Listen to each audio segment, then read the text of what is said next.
It is 2:15 in the morning, November 25th, 2024. The streets of Holland, Ohio are dead silent. The temperature is dropping fast, turning the moisture in the air into needles of ice. Most rational people are asleep, buried under heavy blankets, safe in their homes. But on this screen, something is wrong. A figure moves across the frame. He is walking with purpose, but his gait is stiff. He is 71 years old. Look closely at his clothes.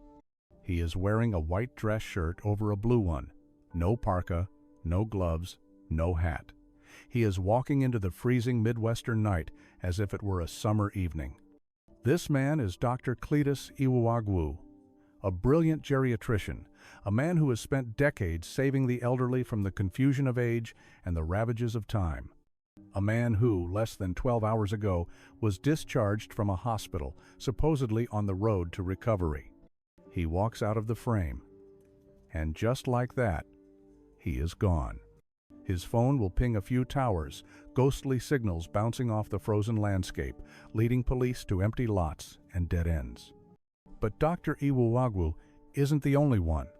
The final quarter of 2024 wasn't just a season, it was a curse. In the span of just 2 months, 3 brilliant minds, a doctor, a professor, and a biologist, vanished from the face of the earth. 3 men of logic, 3 men of science, swallowed whole by the environments they thought they understood. How does a man who studies reptiles get taken by the human predators of the jungle? How does a professor of communication leave a message, then walk into the Atlantic Ocean? And how does a doctor walk out of his own life into a frozen void? Tonight, we don't just look for bodies. We look for the glitch in reality. We look for the moment the rational world broke. Welcome to the investigation. Let's rewind the clock. Before Dr. Iwuagwu walked into the snow, we are 2,000 miles south, Veracruz, Mexico. It is October 4th, 2024. To understand this tragedy, you have to understand the terrain. This is the Sierra de Zongolica. It is beautiful. It is a cloud forest, a place where the sky touches the earth. It is a paradise for a biologist. But for a human being, it is a gray zone. Meet Miguel Ángel de la Torre Loranca. Miguel isn't just a scientist, he is a bridge. In a world of ivory tower academics, Miguel is the guy with mud on his boots. He studies reptiles, creatures that most people fear. He finds beauty in the things we reject. He's a man who builds trust. He founded the Zongolica Institute of Higher Technology. He gave indigenous youth a future. He believes that if you talk to people, if you educate them, you can save the forest. He believes that knowledge is a shield. On October 4th, that belief is used against him. The setup. Miguel receives a request for dialogue. To you and me, that sounds suspicious. But for Miguel, this is his job. He mediates. He talks to the locals. He documents the biodiversity that the cartels and illegal loggers are destroying. He thinks he is going to a meeting. He leaves his home. He steps out of the zone of safety and into the shadow of the Sierra. The trap. The moment he arrives, the trap snaps shut. This isn't a dialogue, it's an extraction. Miguel is taken. Within hours, the family's phone rings. They want money, a ransom. Standard procedure in Veracruz, right? A transactional crime. The family, terrified, scrapes together the funds. They pay the initial demand. They do everything right. They follow the rules of the underworld. They pay. They wait for the release. But the phone never rings again. The silence that follows is louder than a gunshot. Why? If it was just about money, why keep him? If it was a simple kidnapping, why the total radio silence after the payment? Here is where the investigation hits its first wall. Miguel didn't just walk into a trap, he walked into a war for resources. In the Sierra de Zongolica, the trees are worth money, the land is worth money. And a man like Miguel, a man with a camera, a GPS, and a conscience, is not just a nuisance, he is a witness. Did he see something he wasn't supposed to?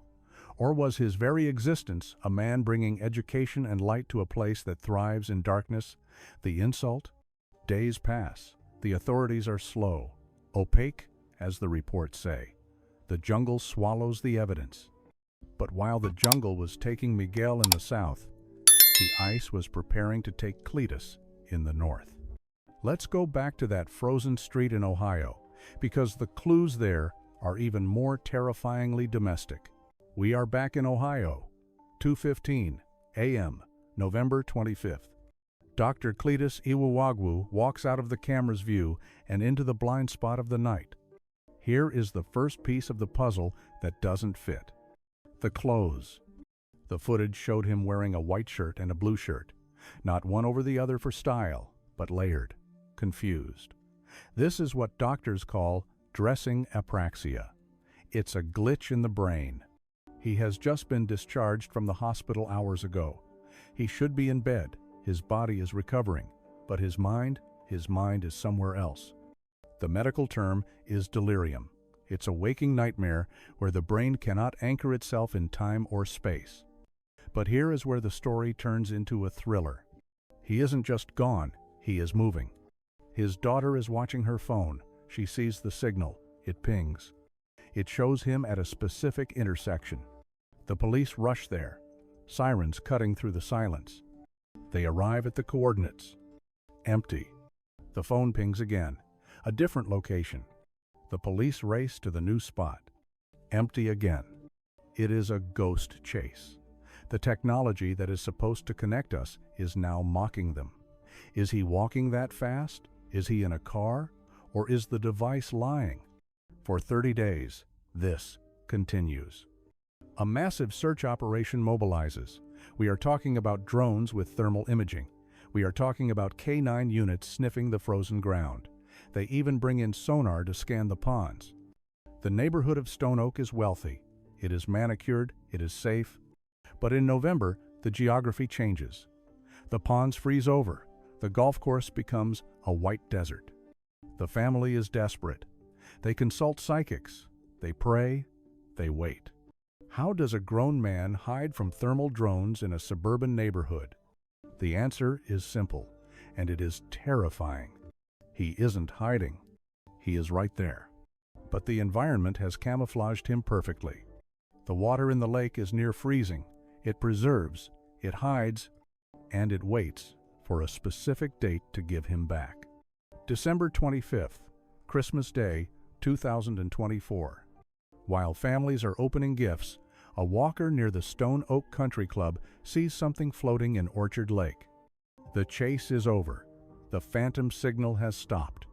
Dr. Iwuagwu didn't leave the neighborhood. He didn't get picked up.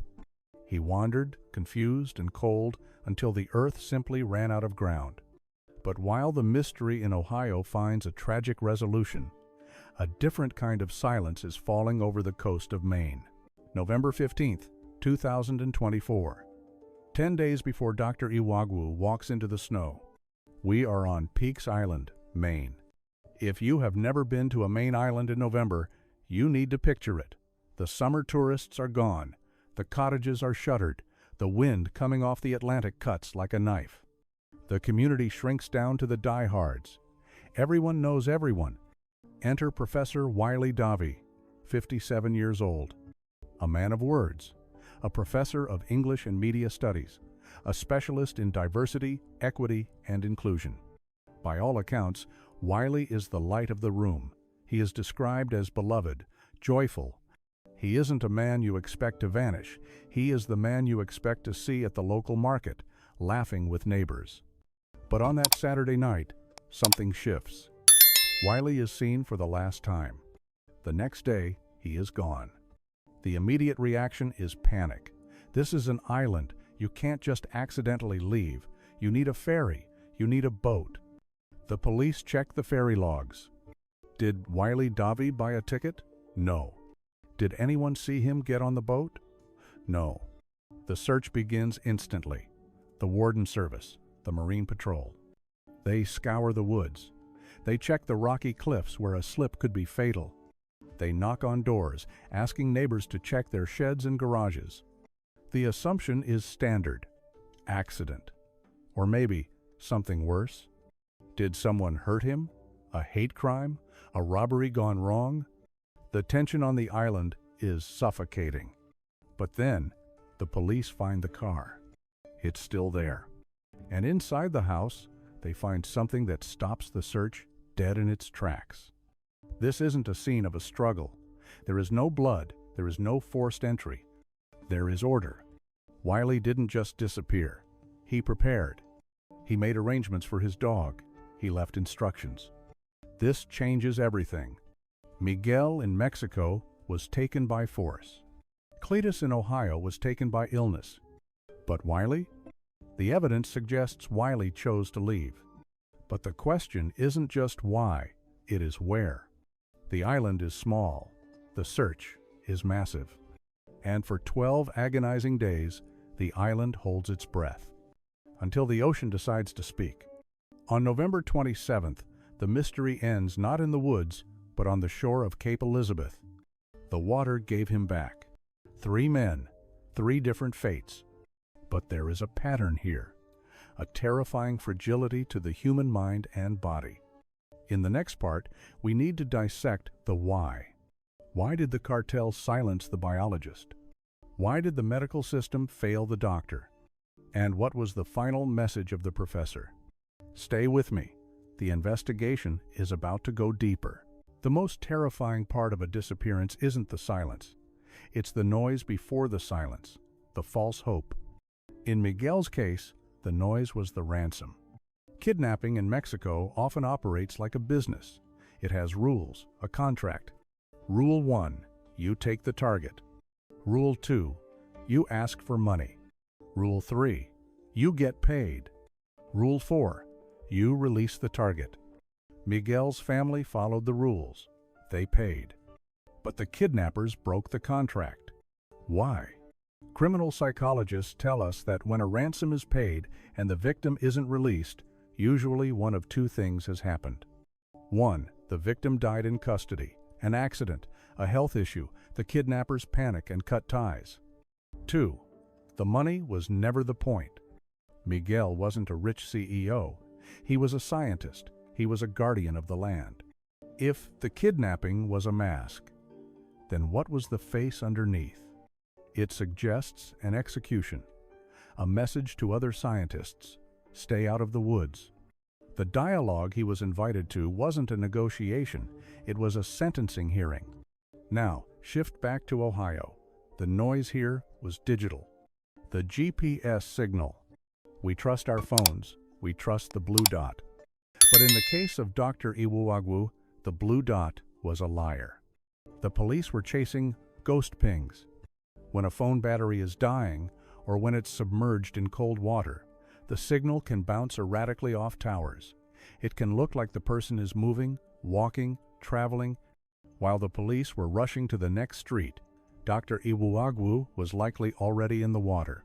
The technology we rely on to save us actually distracted the rescuers from the truth. The glitch wasn't in the Matrix, it was in our blind faith in the screen.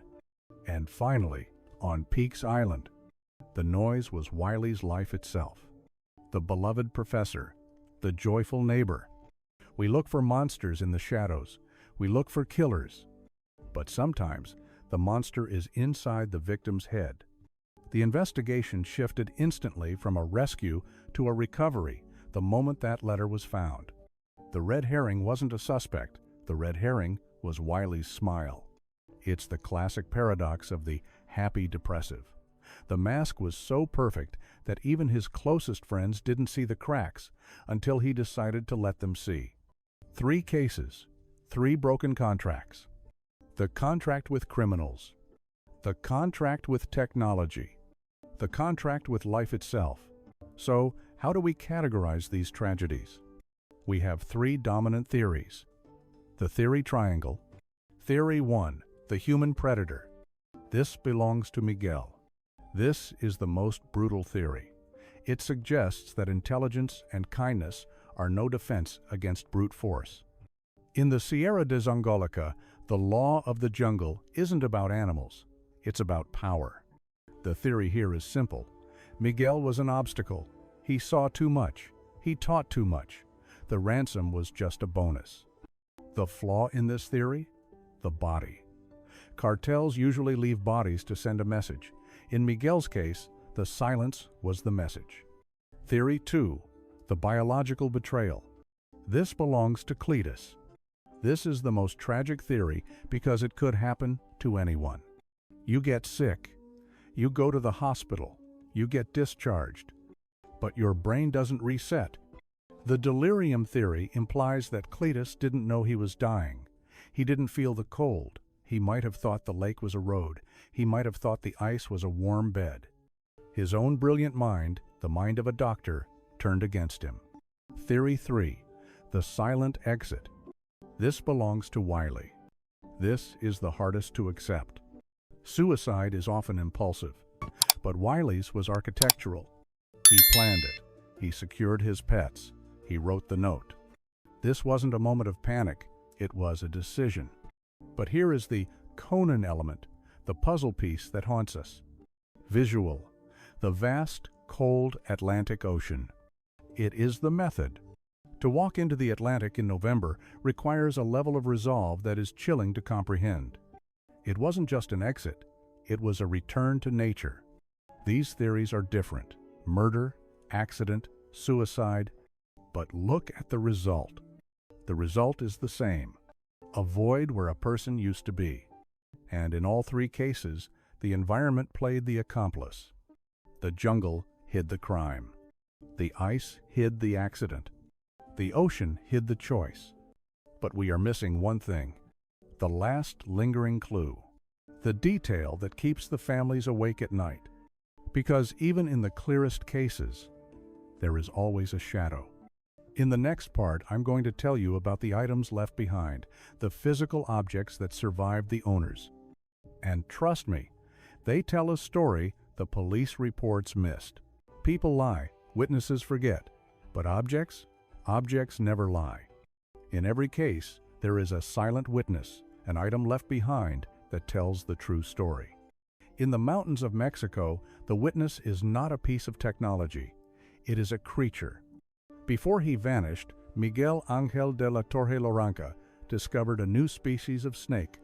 It was named Geophis lorancae, named after him. There is a cruel irony here. Miguel spent his life looking for things that were hidden in the earth. Now, he has become part of that same earth. The snake carries his name. It lives in the very soil where he was taken. Every time a scientist finds that snake, they are finding a piece of Miguel.